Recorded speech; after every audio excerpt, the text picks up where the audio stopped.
Now let's understand about the e-commerce in banking. So e-commerce, or you can say internet banking or e-banking, is a part of the e-commerce, and an e-commerce application is e-banking, which allows the customers to perform any virtual banking function, financial transactions, functions online, and it is protected and secure at the same time. So it involves using the internet for delivery of banking products and services. So e-banking function includes the banking, finance, securities, and insurance, which we say is BFSI. So banking concern about providing the customers virtual banking function, whereas financial functions include stock broking, payment gateways, mutual funds, and all. So according to one of the report which was released by the Internet and Mobile Association of India, AIMAI, and which we found that on the e-commerce industry in India, the growth is 47%, and the e-commerce market is expected to grow. So this growth is principally motivated by the continuous expansion of the online travel industry in India. So online travel industry adds around 76% of the total e-commerce marketplace today. So other than travel industry, if we go with the reports of Indian Institute of E-Commerce, they have a forecast that digital downloads in e-tailing segments that includes the purchase of electronic items, home and kitchen appliances, and personal items such as apparels. Jewelry companies like CaratLane, Myntra for clothing, Flipkart and Amazon, they have registered a growth of 65%, and they have reached almost 2,700 crores of business in the year 2011, and by 2016 end they're expected to grow up to 55%. So the e-commerce market, due to the explosion of mobile devices and the service available over the internet, financial services which includes online transactions, insurance and other classified sites as matrimonials and jobs, and these are also likely to grow. So the total business value is almost $300 billion. So the wide e-commerce market is stood at almost 1 lakh crore. That's a big number. So the e-commerce industry is expected to reach almost 1.5 lakh crores by end of 2018. So these statements and this data has been released by our institute, Indian Institute of E-Commerce, by research on more than 300 plus e-commerce companies and more than 1700 plus startups and more than 62,000 companies which are growing up across India. So their curiosity and the concerns both are to make online purchases, and the more and more fair trade policy goes by doing good online transactions, so everything goes digital, and the same time the real legal transactions takes place. So if you see, the more and more guarantees happens, and it is a victory for the e-commerce industry if more people use banking systems, and the dependency factor will go down, like no COD is required, no other way of transaction but directly payment.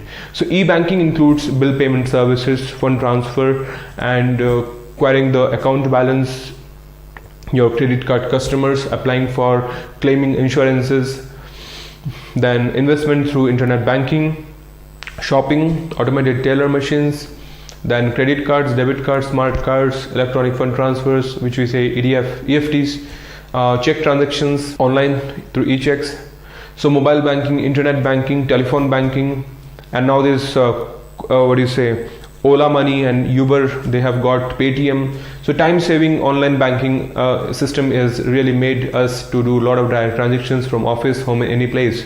So the medium has made us to, instead of going to bank and waiting in queues, so it has given us a much more physical and mental relief from unwanted rushes to the bank.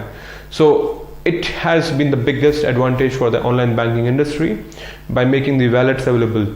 So we can pay using a phone and electric bills via online banking through using the Paytm wallet nowadays. So it helps you avoid the delays of payment also, 24/7 services. Now online banking transactions can be performed at any time, in any form, anywhere. So eco-friendly processes, I can say. So online banking is an eco-friendly process as it does not consume volumes of paper like conventional banking modes, and this actually helps to protect the environment. So easy access to the to perform the online banking task. If you need, all you need is a basic computer system connected to the web, and faster banking and online banking is the fastest way for performing banking functions. So whether you buy goods or online, or you pay bills or transfer money, it gets done in real time and within moments. One more benefit is it's cost saving. The process is very cost saving. It leads businesses to the practice of depending the people to especially pay company bills, who waste hours of time making the rounds of banks and perform all the firm's bank related functions. So other benefits for this is online banking has several other benefits. Users can shop online, buy tickets, make advanced bookings, and now the challenges are also there in the e-banking system. So this information technology in itself is not a solution, and it has been very effectively utilized. So the concept of e-banking cannot work unless and until have a centralized body of institution which can formulate the guidance, or you can say regulate and monitor effectively. The functionings of the internet banking are very much easier. The most important requirements of the successful working of internet banking is the adoption of very basic security plus layers of security on that. So finally it has to be the most secure system, otherwise somebody will just come in and take the money out. So this should be uniform and best available technological advice, which and the machines.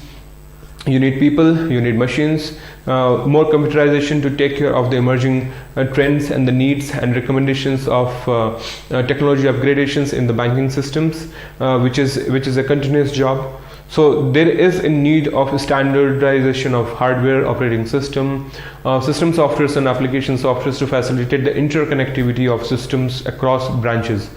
So there's a need of high level of security at any point of time. Communication and networking is also an important part. So use of networks which would facilitate centralized database and distributed processings. Technology plan with potential upgradations and a continuous upgradation is important.